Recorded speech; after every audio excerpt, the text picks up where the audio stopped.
प्यारे भैया बहनों, आज हम 11th इकोनॉमिक्स सब्जेक्ट के अंतर्गत निर्धनता, गरीबी, इस अध्याय के बारे में अध्ययन करने वाले हैं।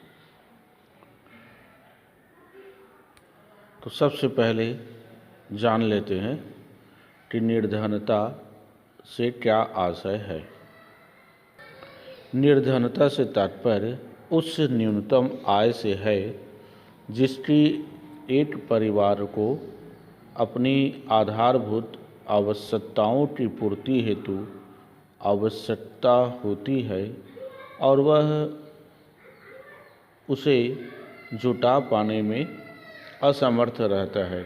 इस प्रकार से जो परिवार उस आय को जुटा पाने में असमर्थ रहता है, उसके लिए ही वह निर्धनता की रेखा से नीचे जीवन यापन कर रहा है।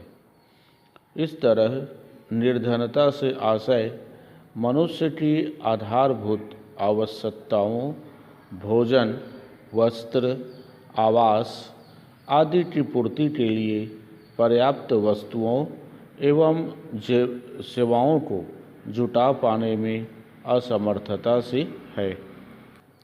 निर्धनता का आशय जान लेने के बाद अब हम आते हैं इनके कुछ विद्वानों के द्वारा परिभाषाओं के संबंध में। इसी को गिलिन के शब्दों में निर्धनता का आशय उस अवस्था से है जिसमें व्यक्ति अपर्याप्त आय या अविवेकपूर्ण व्यय के कारण अपना एवं परिवार के सदस्यों का जीवन स्तर ऊंचा उठाने में असमर्थ होता है, जिससे कि उसकी तथा उसके परिवार के सदस्यों की शारीरिक व मानसिक क्षमता बरकरार रहे। इसी को गोडार्ड के अनुसार निर्धनता उन वस्तुओं का अभाव या अपर्याप्त पूर्ति है जो कि एक व्यक्ति तथा उसके आश्रितों को स्वस्थ एवं बलवान बनाए रखने के लिए आवश्यक है। वास्तव में निर्धनता एक सापेक्षिक शब्द है जिसे देश, काल एवं परिस्थितियों के आधार पर परिभाषित किया जाता है। इसके बाद निर्धनता के दो अर्थ लगाए जाते हैं, निरपेक्ष निर्धनता और सापेक्ष निर्धनता। तो सबसे पहले निरपेक्ष निर्धनता से तात्पर्य मनुष्य की आधारभूत आवश्यकताओं जैसे कि भोजन, वस्त्र, आवास, स्वास्थ्य सुविधा आदि की पूर्ति हेतु पर्याप्त वस्तुओं एवं सेवाओं को जुटा पाने की असमर्थता से लगाया जाता है।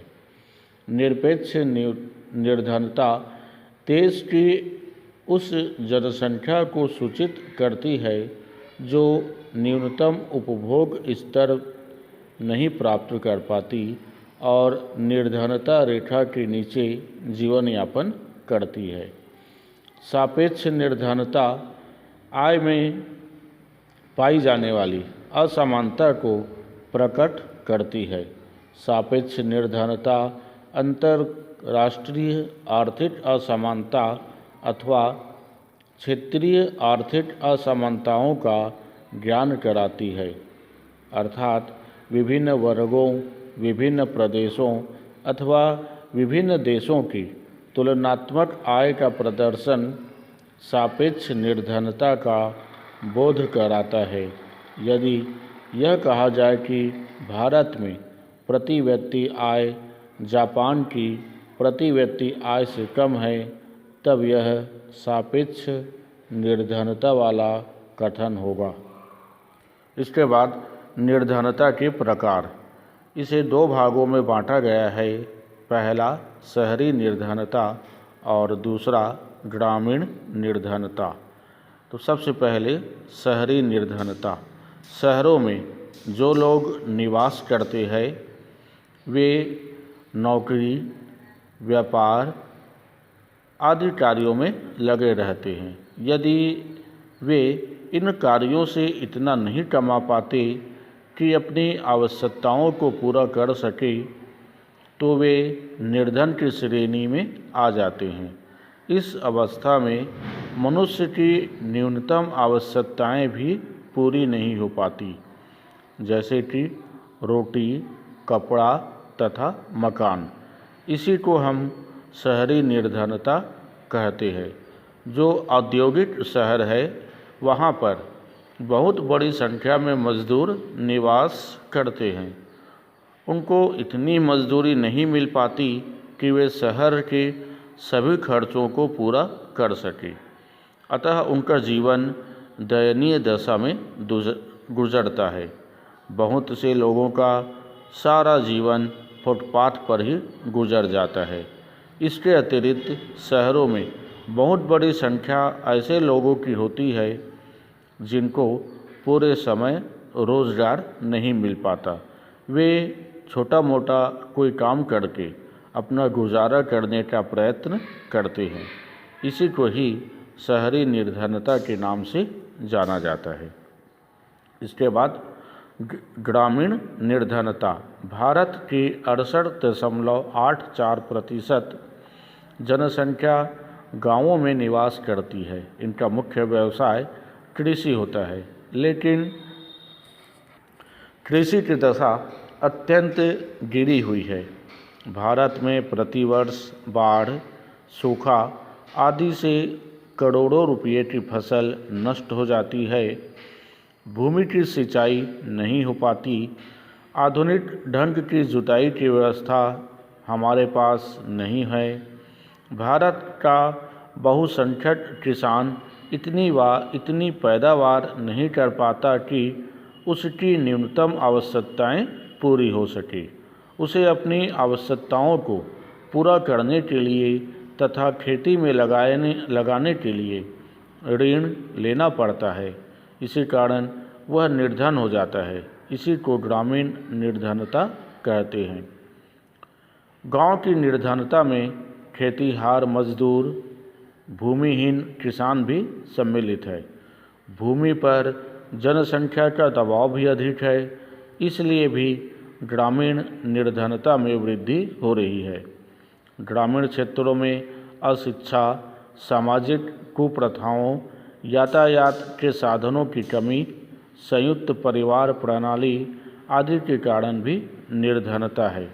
इसके बाद निर्धनता के प्रकार हो जाने के बाद अब हम आते हैं निर्धनता या गरीबी रेखा की धारणा। इस तरह से गरीबी रेखा वह रेखा है जो उस क्रय शक्ति को प्रकट करती है जिसके द्वारा लोग अपनी न्यूनतम आवश्यकताओं को संतुष्ट कर सकते हैं। क्रय शक्ति को प्रति व्यक्ति औसत मासिक व्यय के रूप में व्यक्त किया जा सकता है। यदि हमें यह ज्ञात हो जाए कि एक व्यक्ति का जीवन स्तर न्यूनतम बनाए रखने के लिए क्रय शक्ति का स्तर अर्थात प्रति व्यक्ति औसत मासिक व्यय क्या होना चाहिए, तो उस स्तर से थोड़ा नीचे जीवन बिताने वालों को गरीब माना जा सकता है। इसलिए गरीबी रेखा से नीचे वे लोग हैं जिनके पास न्यूनतम क्रय शक्ति अर्थात न्यूनतम मासिक व्यय भी नहीं है। ऐसे लोगों को गरीब माना जा सकता है। इसके विपरीत इतनी या इससे अधिक क्रय शक्ति वाला प्रत्येक व्यक्ति गरीबी रेखा से ऊपर है और परिभाषा के अनुसार वे गरीब नहीं होते। अतः गरीबी रेखा जनसंख्या को दो भागों में बांटती है। पहला वह जिसके पास न्यूनतम क्रय शक्ति या उससे अधिक है, इस भाग को गरीब नहीं माना जाता, और दूसरा वह है जिसके पास न्यूनतम क्रय शक्ति नहीं है, वह दूसरे वर्ग को गरीब कहा जा सकता है। इसके बाद अब हम आते हैं भारत में निर्धनता के कारण। पहला, जनसंख्या में तीव्र वृद्धि। भारत में प्रति वर्ष 1.64% प्रति हजार की दर से जनसंख्या बढ़ती है। जिस गति से जनसंख्या में वृद्धि होती है उस गति से उत्पादन एवं साधनों की मात्रा में वृद्धि नहीं होती, जिससे देश का आर्थिक संतुलन बिगड़ जाता है। मांग एवं पूर्ति में असंतुलन के कारण मूल्यों में वृद्धि होती है और लोगों की क्रय शक्ति घटती है। अतः लोग अपनी न्यूनतम आवश्यकताओं की पूर्ति नहीं कर पाते और निर्धनता की अवस्था में जीवन यापन करते हैं। दूसरा है संयुक्त परिवार प्रथा। संयुक्त परिवार प्रथा निर्धनता के लिए कुछ हद तक उत्तरदायी भी माना जाता है। यह प्रथा बहुत से लोगों को आलसी, निकम्मा और गैर जिम्मेदार बना देती है। ऐसे व्यक्ति देश की आर्थिक उन्नति में कुछ भी सहयोग नहीं देते, जिससे देश की निर्धनता बढ़ती है। तीसरा है बेरोजगारी। बेरोजगारी दूसरों पर आश्रित बना देती है। व्यक्ति को बेरोजगार होने पर अपना तथा परिवार के सदस्यों के भरण पोषण के लिए दूसरों पर आश्रित रहना पड़ता है।